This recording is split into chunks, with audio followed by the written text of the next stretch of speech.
Welcome to So You Want to Be a Real Estate Agent. Are you evaluating your career in real estate? Feel like you're ready for a fresh start?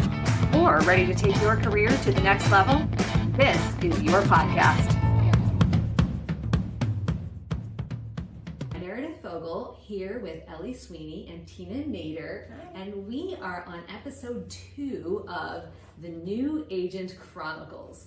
So Ellie and Tina have been at this for a little while now, and they've had some time laying the foundation for their real estate career. And what we want to talk about today is what they've learned, some wins that they've had, and we want to share what their best practices are so far and what they're doing to lay that foundation for quick success. One of the things I find is that often in agents' new careers, they're not really sure what to do, especially if they're joining like a big brokerage or they're not on a team. They're not exactly sure how they should be spending their time. And I also want to give you guys a little bit of an insight, and I'll ask you guys if you agree with me on this, into your personalities, because one of the things that you guys are benefiting from watching this and listening to this is you're watching two agents with very different personalities learn this business and go through the business. So I'm going to ask you guys to self-describe, and let's see if I'm right on this. Okay, so Elliot, you go first. If you had to describe, use like 5 adjectives, 3 to 5 adjectives to describe your personality. Oh, I hate this question. To describe me, a couple adjectives. Okay, I feel like I'm very, well, hopefully this is what other people think of me. I'm not so sure, but I feel like I'm pretty easygoing, and I feel like I tend to be quieter and more shy, which I feel like I've been trying to work through with real estate. But I'm also really hardworking and, like I would say, I don't know what the word for that is, dedicated or passionate. I don't know what I'm looking for there, but I feel like I can put in the work for sure. I agree. Like super strong work ethic, working really well through that like natural shyness.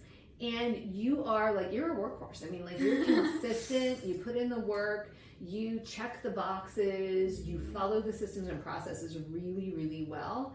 You also are resourceful though. Like you don't just wait to be told what to do. Like you go in there and figure out what to do too. So there's that piece to, that personality sometimes can be like waiting for somebody else to tell them what to do. You get in there and you figure out what the next pieces are, which is incredibly critical, I think, in a successful real estate career. Thanks. Yeah. Tina, how would you describe yourself? Give us a few adjectives. Sure. So I'm definitely an extrovert, if you didn't know that already. I think that my friends would describe me as a really good listener, but I feel like I'm a really good problem solver, or I really like to find solutions to problems, whether it's, related to somebody going through something personally or something professionally. I just like to find solutions. And I think another quality I have is to think out of the box. I don't have one answer. I'm always kind of just playing around with thoughts and ideas and past experience. And I also take from other people's experience and wins. And then I like to come up with out of the box solutions to fit people's problems. Yep. Totally agree with all of that. Yeah. So we've got a little bit of introvert, a little bit of an extrovert here. And along with that extrovert personality comes like that problem solving piece and synthesizing piece, connecting people together. I think you do that really well too. And you are always like looking for like the next possible thing. Maybe a little bit less of like a box checker and, system follower to begin with, but understanding the importance of doing all of that. So there's a piece of Ellie that I think Tina balances really well, which is like getting out there and being in front of people and doing that in a very confident way, and vice versa, where Ellie is like, we got to follow the process. That's, you guys have heard me say this a million times. For those of you listening, I probably use the term follow the process, the phrase follow the process like 5 billion times. And I do it because I know it's so important and it works. And I also know when we've got this combination of great personalities for both of you, resourcefulness, innovative thinkers, problem solvers, and we put the process in place, that's what skyrockets your success. That's what really launches you. So yeah, so you guys, I just want to give you a little bit of a taste, if you didn't already see it, of the two personalities. And I think what both of you guys have done really, really well is really embraced the process. And I know for Tina, who is wanting to get out there and just like be in action, that's hard sometimes, right? Because you probably feel a little bit held back at times by going through the process and setting the foundation. And for somebody like Ellie, it probably feels good to have the process in place, right? Because it gives you that confidence that you need to push through to get out there. So what I want to ask you guys is, first of all, in order to know what to do every day, what have you been doing? I can go first. Okay. So I have been following my training, our first 30 days program. And I also, right at the beginning, Meredith went through and helped me time block my day. So I've been following the time block. So I've been doing a block of lead gen, which is usually calling for me. I might do a block of like prep for that lead gen. So, like sending out CMAs to people that will kind of help initiate conversation. I'll do a block of training usually, which recently has been scripting. That's been a big one for me. So is that a good answer? That's a good answer, yeah. Tina, how about you? How do you know what to do every day?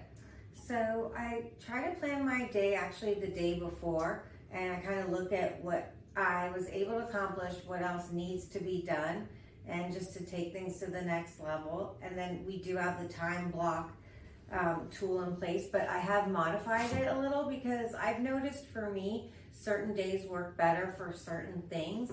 Like in my opinion, I'm having better luck on Tuesday, Wednesday, and Thursday with calls, and I'm finding Mondays and Fridays I'm having a lot more time to be able to make the CMAs and send them out. So I might be just modifying it a little and adding more and less time. But I do believe that following the process every day is really important because it's your guideline and you got to stay focused on it. And just following the 30-day plan and just sticking with all of these things and just maintaining it, I feel like is going to help you just be successful in the long run. Beautiful, beautiful. So you guys are dropping a ton of gold today. So I hope everybody is listening to this. Go back and re-listen if you need to. And let me ask you, what advice would you give if there's an agent out there who has a career that they're trying to get off the ground, and maybe they're not on a team, or maybe the brokerage that they're with hasn't given them a solid blueprint of what to do. They don't have exactly what to do your first 30 days in real estate program like we do here. What advice would you give them? I've always thought find someone that does something really well and emulate them. Yes, great advice. I mean, great what advice. if it's not your boss, maybe a mentor, or reach out to somebody that does whatever it is really well and see what they do, because it obviously works. And you know what? It may not work for you exactly the way they're doing it, but I feel like practicing it and training on it will make you feel more and more comfortable. So eventually you will be doing it the way that they are doing it, if that makes sense. I mean, it can always be your personality modified, but follow their guideline. And if you just keep practicing it, it'll feel more natural to you. Great advice. It's obviously the secret to success. Awesome. What about you, Ellie? I think a couple things. I think one, Meredith always says this to me, so I'm kind of stealing her advice and I'm gonna give it to everybody. But she always says like prioritizing lead gen every single day. And if you switch around your time to do something else, like go see a house or show one or do anything else, to find a new time for that lead gen that day. And that's been really important to me, sticking with the lead gen time block. Even if I have to move it around, I think that's really important. And then I think too, finding resources that are available. Like I believe our career Kickstart is like available to people, right? I can give it to people. Or like things like that. Yeah, I'm happy to I share don't know. anything that we I do. thought it was, sorry. Yeah, no, it's but, not public, but I can certainly make it available to people. Okay, Yeah. I feel like there are things that, that are available, and I've been looking at social media even and watching like different like scripts that agents share and listening to tips that new agents have and things like that, and kind of just collecting information myself on the side.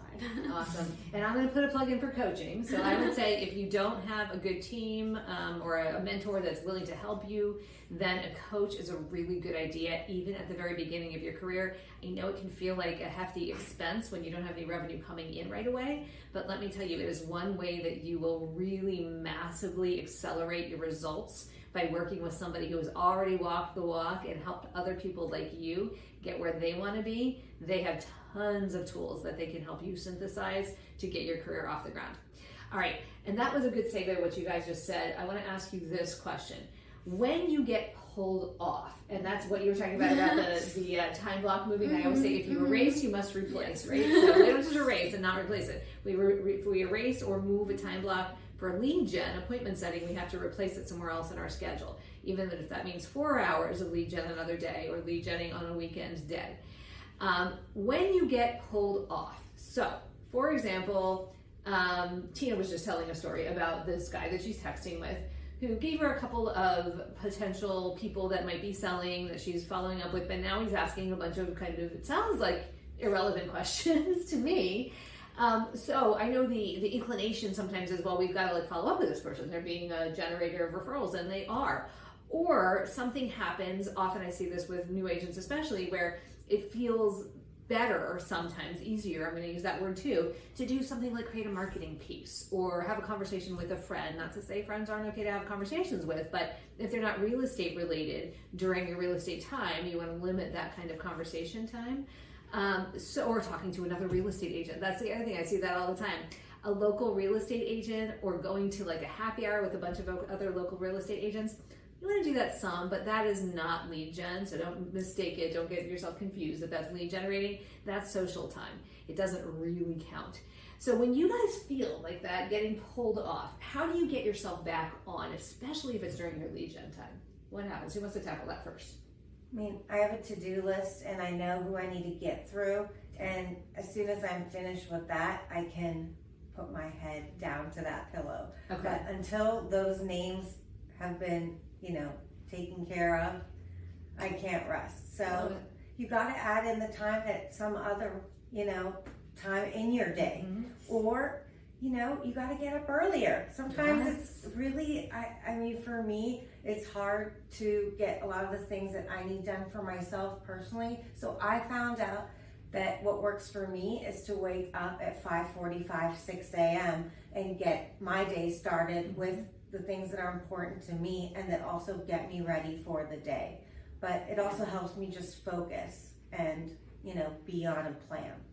Great advice. Love that. Yes. How about you, Ellie? For me, I think a couple things. I think one, when I go into lead gen time, I like to have a goal. Mm-hmm. So yesterday it was make 50 calls. And so if I'm starting to feel like pulled off or anything like that, I remind myself like I'm not gonna stop until I hit my goal. And then once I hit my goal, I can move on. Nice. But I feel like setting goals for myself and really sticking to them has helped me. And then I feel like also it's a bit of a mental game. Like sometimes, people are hanging up on you, they're like snapping at you, and you don't feel good about that. And so you want to like pull away and work on a marketing piece or something else. And I've got myself feeling that way a few times, but I have to remind myself, like, what do I really want? Like, what's the end goal and what's going to get me there? And it's not going to be creating that marketing piece in that moment that I really want to create. It's going to be pushing through and making more calls. 100%. I cannot tell you how much I love that. And I think it's like it's a muscle that you build every single time you keep yourself from going into, because like you could be a marketing person or you could be a real estate agent, right? Every time you push yourself back onto the real estate path, which is what you're passionate about and want to do, the muscle gets built to keep yourself more strongly on that path every single time, which leads to a win. Which leads me to it's a perfect segue to our next thing. So right before we came in, Ellie said, I said, we want to share like some of our lessons and some of our wins. So Ellie said, this is perfect because I just had a win. I don't even know what it is. So Ellie, what was your win? Okay, so this is actually a good story for everybody. So I, like about a month or so ago now, when I was first starting, I had a call with somebody who was like, they called me back and they were like, yeah, I might be thinking of moving, I might want to sell and buy, and I'll be in touch. And so fast forward, and I sent them an email, I sent them a text, I sent them a couple things, and nothing. I heard nothing. So I was not feeling great about that, because I really wanted to help that person and make it work out for everybody. And so I stuck with it, and that was a little bit of something that doesn't fit with my personality, like the repetitive texting, calling, emailing, but I did it all. And yesterday, Meredith recommended I just send over a CMA, and I sent it over, and today I got a response, like a month later. And so we're gonna set up a time to meet, and I was very excited about that. Yeah. Oh, I'm so glad. Yes. Congratulations, Ellie. And so this is where you see this kind of consistency pay off. How many times did you want to not reach out again? And she, I would come in, and I would walk up to the desk, and I'd go, "So what you working on?" She's like, "Just tell me, should I reach out? I don't want to bug. Should I do it again?" And I was like, "Why don't you try this? Why don't you try that?" And you kept at it. You kept plugging away. You did it. You followed the process. And look what happened. You got a payoff. Beautiful job. Yes, Awesome. Yeah. I mean, even to the point where, there was a couple of well, maybe I'm bugging them. Maybe telling your story, right? But instead, what we need to do is just find that door that opened the conversation, which in this case was, what's the value of your house? Which I got to tell you guys, whatever market you're in, that's a really good bridge to a conversation, because a lot of people are very pleasantly surprised when you tell them what their house is worth. All right, how about you, Tina? A lesson or a win you can share, or both? Okay, so, you have your good days and your ups and downs. I would say lately I've been working with somebody, and we're just trying to find out exactly what this person is looking for. So it's been a little bit harder to find exactly what they want, because I feel like we have to make it in that neighborhood. But again, not giving up, staying in touch with that person, and then giving them options, listening to their feedback, and maybe broadening the horizon and the scope of where we're looking has been able to open up some other opportunities for them to look at. But I think, again, thinking outside the box. So I guess my win is it didn't die, okay? Yeah. So we're keeping it alive, we're feeling the fire, but we're again trying to learn more and find more, and hopefully we'll be able to do a little bit of matchmaking for them in the next month. Awesome. And that is really such a beautiful strength of yours too, thinking outside the box, but also your tenaciousness, right? What's that there? Was it, I think it was, oh my gosh, I can't remember who it was. A scientist who said, I'll tell you the secret of my success. It lies purely in my tenaciousness. And that is such a big piece of real estate in general. And I think you kind of know, maybe that's your litmus test sometimes, whether you're cut out for this profession or not, by how tenacious you're willing to be, how hard you're willing to go after the goals you set for yourself, and how willing you are to pull yourself back in when you feel like you're about to spin out a little bit or give up on something. Because like Tina said, there are hard days in this business. This is not an easy business at all. The highs can be really high, but the lows can be really low when they happen. And being able to give yourself that moment of grace, take every single moment that feels like it might be a failure as a lesson, figure out how to grow and move forward from that, and then apply it to your next transaction or your next interaction or the next mental pep talk that you give yourself. That's what it's all about in this business. And when you can do it with other people like you guys make me so proud of you and so happy every single day to see what you're doing, what you're learning, the wins, and that's just the first of many. There will be so many more wins that we get to celebrate together. So very nice job. Anything else? We've got a couple more minutes here that you would like to share with the audience before we sign off for today. I would just say, again, since I'm relatively new in this field, one thing that I have learned is all this work that we're doing, it is going to pay off in the end. And somebody might not sign a contract to sell a home, within the first week that you met them, or to buy a home, but stay in touch with them. Show them that you're there you're there when they need you, but also just keep in touch, because even though it's not this month, it could be 3 months from now or 9 months from now, either way. So keep keep your connections and keep your customers, and just, I feel like, give them great service. Absolutely. Show that you continuously care about them. The average conversion time from a new lead to a transaction is 140 days right now. So that's not quick. And what we usually say is what we do right now shows up in results about 90 days from now. So 140 is a lot more than that. So think about that as you're walking people through the process. Selling and buying a home is a huge decision for people. People generally don't make it in a snap decision type of a moment. So you've got to stay in front of them and show them, because what happens in their head is you let off the gas pedal in terms of contact. They think you're too busy for them or you just don't care. So show them that you care. Yeah, Well so said. just don't give up. Don't give up. Yeah. Ellie, any parting words from you?